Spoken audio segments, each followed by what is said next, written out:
"Hey, this is private property. You can't fish here." Those were the first words I heard, just as my fishing line hit the water. I had been in town for less than 18 hours.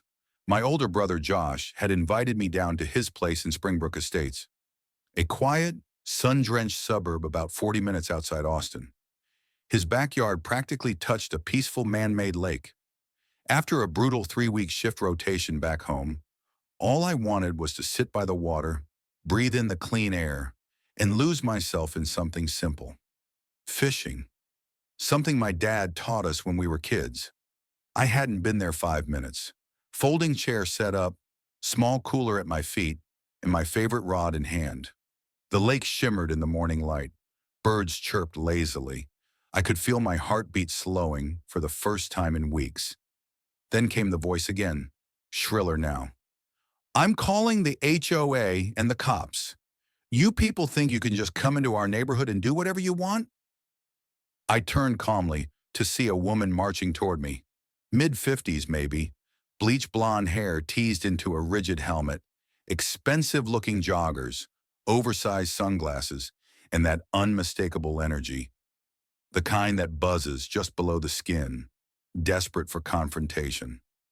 "Ma'am, I'm just fishing. My brother lives right over there." I pointed at Josh's house across the walking path. "Don't lie to me," she snapped. "I've lived here for 16 years. I know everyone on this street. No one's expecting visitors. And even if you are his brother," she made air quotes with venom, "this lake is for residents only. You're trespassing, period." I didn't rise. I didn't argue. I'd seen this type before. I gently reeled in my line and rested the rod against the arm of my chair. "You're welcome to call whoever you need," I said, deliberately polite. "I'm not going anywhere until my brother gets back." Wrong answer. She pulled out her phone like a gunslinger and began filming me. "Say that again for the camera," she sneered. "Let's make sure the police hear exactly how defiant you are." A couple across the lake glanced over but said nothing. Another man further down the walking trail turned and left. She paced in front of me like a border collie herding a threat. "I've had enough of people thinking they can just ignore the rules around here. You don't belong here. And if the HOA won't do something, I will. The police are already on their way." She wasn't bluffing. She tapped her screen and placed a call. Loudspeaker. "Yes, I'd like to report a suspicious man on Lakeview Trail behind Lot 36. He's loitering near the water, claims he's visiting someone, but refuses to leave. He's acting aggressive." I blinked once. Aggressive? I hadn't stood up. I hadn't raised my voice. I hadn't moved from my chair. Still, I heard the dispatcher confirm that an officer would be sent. As she ended the call, she gave me a triumphant smirk. "Good luck explaining yourself to the cops. You're going to regret talking back to me." I didn't answer. I reached into the cooler, pulled out a bottle of water, unscrewed the cap, and took a slow drink. If she wanted a scene, she'd have to perform it solo. But I knew something she didn't. She wasn't the only one who had called someone. Drop a comment if you've ever run into a neighborhood tyrant who thought they ran the world. And don't forget to like and subscribe, especially if you're tired of people who think the HOA gives them a badge and a throne. The patrol car rolled to a stop just 11 minutes after her call. I hadn't moved an inch.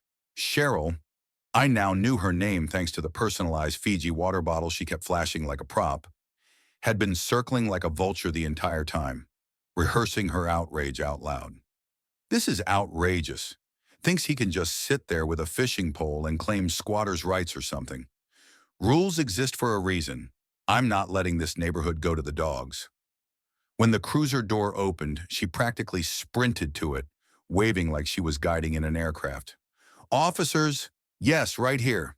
That's him. The man I told you about.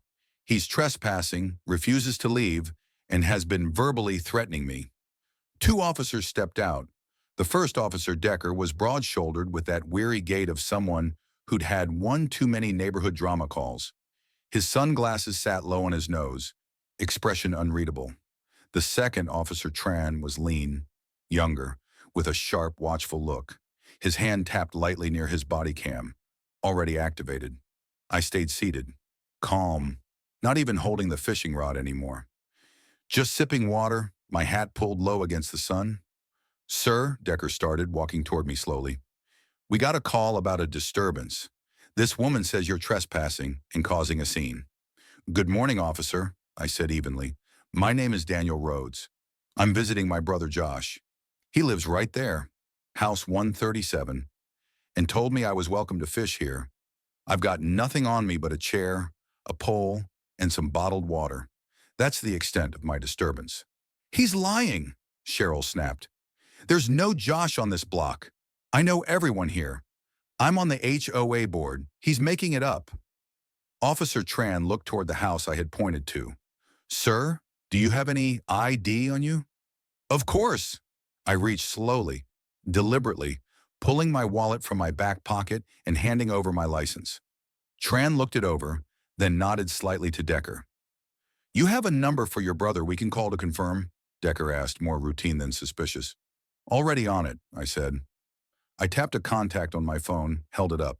Josh, hey, got a couple officers here by the lake. Cheryl from the HOA called them, said I was trespassing. I put him on speaker. Seriously? Josh's voice came through. Yeah, that's my brother. I told him he could fish back there. The lake's technically common access for the house is backing up to it. Lot 137. That's us. I'm just at the store. Be back in 10. Decker nodded. Tran gave a neutral glance toward Cheryl, who was shifting uncomfortably now. I don't care if he has a brother, she barked. This lake isn't for outsiders. He doesn't live here. He doesn't belong. Ma'am, Officer Tran said carefully, this man has permission from a resident and is not violating any state law. Unless there's an HOA-specific ordinance in writing that restricts guest access with the owner's approval. This isn't a police matter. Cheryl's voice went up half an octave. You're seriously just going to let him sit here? He could be dangerous. Tran's expression didn't change. Ma'am, he's sitting in a folding chair with a fishing pole and a bottle of water. And he refused to leave when I told him to. Because you're not law enforcement, I said calmly, and I wasn't doing anything wrong. Officer Decker sighed and looked at Cheryl. Ma'am, do you have any written HOA rules stating guests can't use the lake with a resident's permission? I mean, it's understood, she stammered. Everyone knows. Understood isn't enforceable, Tran replied quietly. There was a pause, long and awkward. Cheryl's face tightened. Her lips pursed into a thin, trembling line. Then she did what people like her always do when they lose the upper hand. She pointed a finger at me. I'll be filing a formal report, and don't be surprised if the HOA finds your brother. We have standards. Right, I said. I'm sure you do. But I could see something else. Officer Tran had been quiet, watching, reading everything. And Cheryl, too wrapped up in her own fury, hadn't noticed that he hadn't stopped his camera. Hadn't stopped recording. Because this wasn't his first Karen either. And things were about to get very interesting. Would you mind stepping aside with me for a moment, sir? Officer Tran asked, his tone quiet but purposeful. I nodded and stood slowly, brushing the back of my shorts, then walked with him a few feet down the path, away from Cheryl's still seething silhouette. Do you know her? He asked. Not until today, I replied. But I know the type. Tran gave a faint, knowing smile. Thought so. She's had 6 non-emergency complaints logged in the last year, all variations of stranger in the neighborhood or unauthorized guest. Nothing's ever held up. We usually get here and find people dog walking, parking legally, or sitting on benches. She uses 911 like her personal concierge. Not surprising, I muttered. You said your name's Daniel Rhodes? I nodded. Would you mind showing me one more thing? I reached into my back pocket again and handed him a second ID. Not the driver's license. A government credential. Not flashy, just black with a silver trim, standard issue laminate with a micro seal, and a name that tends to quiet down rooms fast. He studied it for 3 seconds, then glanced up at me again. This time with something like curiosity. Appreciate you staying calm, he said. Want me to wrap this up? I'd rather she just walks away thinking she got a warning. No need to escalate, unless she insists. Noted. We walked back. Cheryl immediately launched back into it. So are you removing him or not? This is outrageous. I'm going to file a complaint with your department. Tran raised a hand.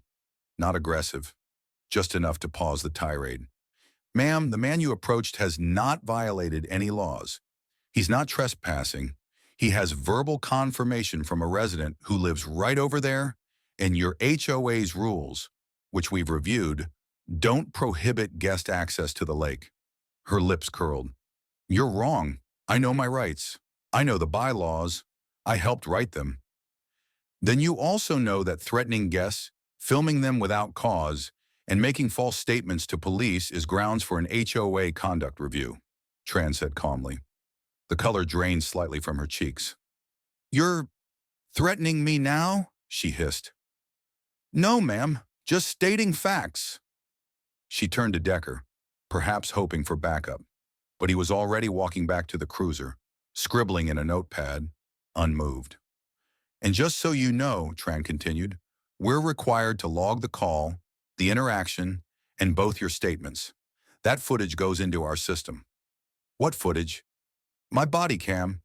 It's been on since we stepped out. Everything you've said is recorded. She looked between us, at the badge, at the camera, at me. I'll be calling my lawyer, she said sharply. This is harassment.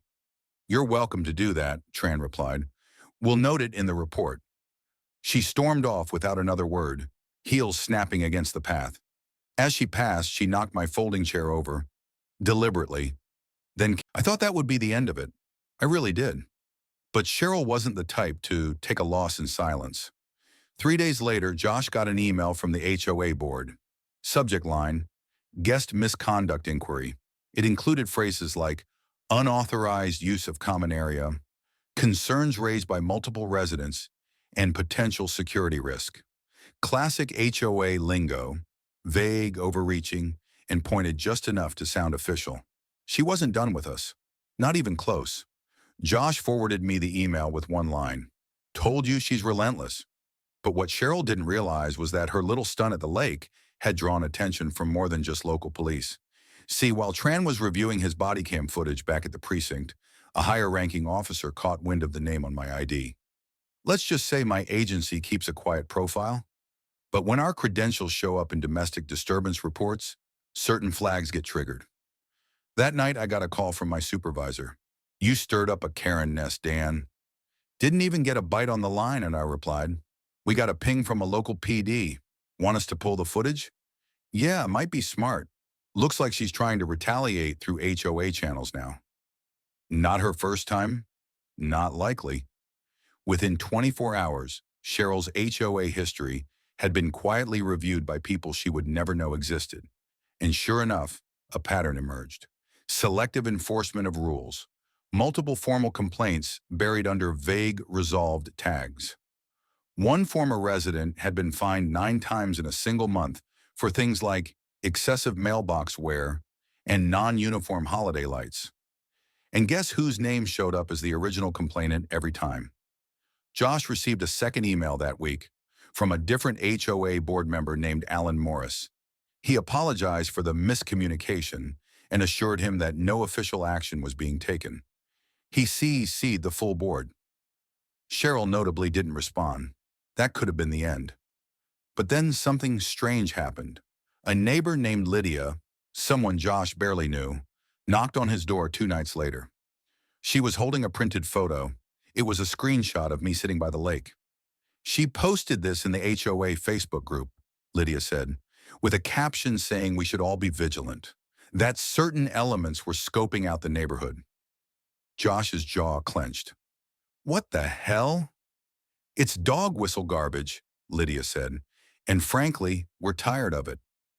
Turns out Cheryl had been running her own little social surveillance program for years, flagging undesirable activity, tracking license plates of delivery drivers she didn't recognize, and aggressively lobbying the HOA to enforce standards that only she seemed to care about.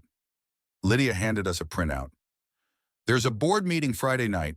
Public comments are open. You should come. I smiled. Oh, I'll be there. The HOA meeting was held in the local elementary school gym, complete with a creaky mic stand, rows of folding chairs, and a makeshift projector screen half covered by a faded banner that read Springbrook Spiders, Go Team. I didn't say much on the way there. Josh was tense. Lydia had promised a few others would show up too. Still, I wasn't expecting what we walked into. At least 30 residents had filled the room, and Cheryl, already seated at the long folding table up front, flanked by two other board members, both visibly uncomfortable. She wore a stiff navy blazer and an expression like she was preparing for war, but I could tell from the way her eyes flicked across the crowd. Something had shifted. Alan Morris stood and opened the meeting with the usual boilerplate: budget updates, landscaping schedules, etc. Then came community concerns. That's when Lydia stood. I'd like to speak about the culture of surveillance and harassment coming from this board. Cheryl scoffed audibly, but Lydia continued, calm, measured. We've seen posts that target neighbors based on assumptions. We've seen weaponized rule enforcement. We've seen attempts to punish people for sitting by a lake. A few murmurs of agreement. Then Josh stood. My brother Daniel was publicly humiliated and falsely accused of trespassing. He's a federal agent. The police came. They left without issue. But that wasn't enough for Cheryl. She tried to drag him through this board's disciplinary process for doing nothing but fishing behind my house. Eyes turned to Cheryl. She leaned toward her mic. I acted in good faith. This is about safety. No, it's about control, I said, stepping forward. I kept my voice level, not raising it even once. I've dealt with hostile interrogations in conflict zones with more civility than I got here last week. You didn't ask questions. You made assumptions. You called the cops. Then you tried to escalate through a board that never consented to your behavior. I held up a printout of the screenshot Lydia had brought us. The photo Cheryl had posted with that certain elements caption. This isn't about fishing. It's about the language you use, the fear you rely on, and the fact that until now, no one's called it out. A long pause. Then Alan stepped in. I'd like to motion for Cheryl's temporary suspension from board activity pending a conduct review, effective immediately. Seconded. Voted. 3 hands went up. Cheryl's didn't. Her face froze. That perfectly rehearsed mass shattered just a little as the room filled with polite claps. Not loud, not mocking, just enough to let her know this wasn't her kingdom anymore. Afterward, as chairs scraped and neighbors mingled, a man I hadn't seen before approached. Late 60s, camo hat, eyes like granite. You're the fishing guy, he said. Guess I am. He nodded toward the lake. Used to take my grandson there. Haven't in years. Might go tomorrow. You should, I said. It's peaceful. Josh clapped a hand on my shoulder. You staying a few more days? I think I've earned another morning by the water. As we walked back to the car, Cheryl was still in the parking lot, pacing with her phone to her ear. She saw me. Her eyes narrowed. I didn't say a word. I just tipped my hat and kept walking.